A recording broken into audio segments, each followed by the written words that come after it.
کئی لوگوں کو دیکھا کہ بیمار ہوتے ہیں، کبھی ہسپتال کا چکر، کبھی ڈاکٹر کے پیچھے، تو نبی علیہ الصلوۃ والسلام نے ایک حدیث پاک میں فرمایا، اس حدیث کو مسند احمد نے روایت کیا اور طبرانی نے روایت کیا کہ جو شخص فجر کے بعد 3 مرتبہ یہ دعا پڑھ لے، اللہ 4 مرضوں سے اس کو نجات عطا فرما دیتے ہیں۔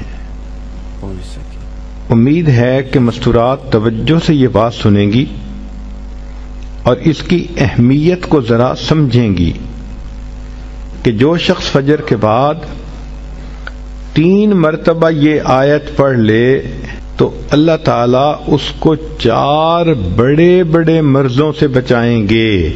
نمبر 1، پاگل پن۔ اگر کوئی آدمی مینٹلی ان بیلنسڈ ہو، ریٹارڈڈ ہو، یا جس بندے کو چیزیں بھول جاتی ہوں یا چیزیں یاد نہ رہتی ہوں، ذہن سے متعلقہ جو بیماریاں ہیں وہ اسی پاگل پن کے زمرے میں آئیں گی، یا کسی کو مرگی کی بیماری ہوتی ہے وہ بھی اسی زمرے میں آئے گی۔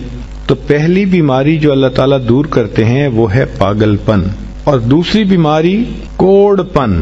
کوڑ پن کہتے ہیں چہرہ بدصورت ہو جانا۔ یہ بھی ہو سکتا ہے کہ برس کی بیماری ہو جائے، جیسے بعض عورتوں کو جلد بالکل سفید ہو جاتی ہے اور عجیب بدنما چہرہ ہو جاتا ہے، یا کئی مرتبہ جسم پہ تل اتنے نکل آتے ہیں، دانے اتنے نکل آتے ہیں کہ چہرہ بدنما ہو جاتا ہے، یا چہرے پر داغ پڑ جاتے ہیں کالے رنگ کے۔ تو چہرے پہ داغ پڑیں، چہرے پہ دانے بنیں، یا چہرے پہ برس کے نشان پڑیں، کوئی بھی چیز ہوگی وہ اسی کوڑ پن کے زمرے میں شامل ہوگی جس سے کہ چہرہ انسان کا بدصورت ہوتا ہو۔ یہ بیماری بھی اللہ دور فرما دیں گے۔ اب جن بیچاریوں کو بیوٹی پارلر پہ جانے کا شوق رہتا ہے اور اپنے فیس پہ پتہ نہیں کیا کیا پروسیس وہ کرواتی ہیں، تو ان کو تو چاہیے کہ وہ اس آیت کو یا اس فکرے کو بار بار پڑھیں تاکہ اللہ تعالیٰ ان کے چہروں کی خوبصورتی دیر تک سلامت رکھیں۔ اور تیسری چیز ہے اندھا پن۔ اندھے پن سے مراد یہ کہ آنکھوں کی بینائی ہی چلی گئی، یا آنکھوں میں موتیا بند آ گیا، یا آنکھوں پہ اینک لگانی پڑ گئی۔ یہ سب ایک ہی بیماری کی تفصیلات ہیں۔ تو جن کی نظر کمزور وہ بھی پڑھ سکتی ہیں، یا جن کو لینز لگانے پڑتے ہیں، کنٹیکٹ لینز صحیح یا کوئی اور، اس مصیبت سے بھی جان چھوٹ گئی، اور جن کی بینائی چلی گئی اللہ ان کے لیے بھی آسانیاں فرما دیتے ہیں۔ تو پاگل پن کی بیماری ختم، کوڑ پن کی بیماری ختم، اندھے پن کی بیماری ختم، اور چوتھا فرمایا فالج کی بیماری ختم۔ فالج ایک تو ہوتا ہے کہ انسان کا ہاتھ یا پاؤں کام ہی نہ کریں، اور ایک یہ بھی ہوتا ہے کہ اتنی ویکنیس کہ عورت کہتی ہے مجھ سے تو کھڑا ہی نہیں ہوا جاتا، میرے پاؤں سن ہو جاتے ہیں، میرے ہاتھ سن ہو جاتے ہیں۔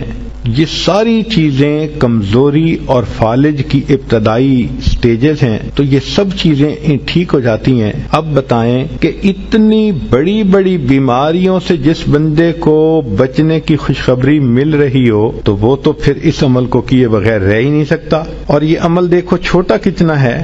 وہ جو فکرہ فرمایا حدیث میں وہ ہے سبحان اللہ العظیم وبحمدہ ولا حول ولا قوت الا باللہ۔ اتنا سا فکرہ پڑھنے پر اللہ چہرہ بھی پر نور بنا دیتے ہیں، میموری بھی تیز کر دیتے ہیں، اللہ تعالیٰ بینائی بھی تیز کر دیتے ہیں، اور اللہ تعالیٰ جسم میں طاقت بھی بھر دیتے ہیں۔ یہاں تک تو نیکیاں کمانا، گناہوں کو بخشوانا، فرشتوں کی دعائیں لینا، غمزدہ دل کو